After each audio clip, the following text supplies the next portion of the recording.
Ang sagitsit ng numero ay naging dasal, at ang dasal ay naging buwis na hindi sumisikat sa umaga.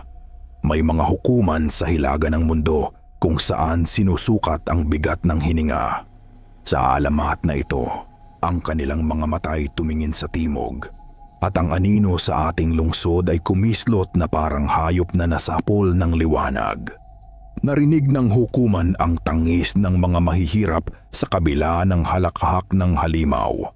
Ngunit ang kulto na gawa sa panaginip at pawid ng takot ay hindi tinatablan ng liwanag at konsensya.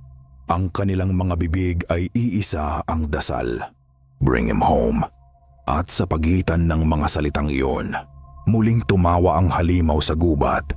Patuloy na nagpupunyagi ang tambaloslos.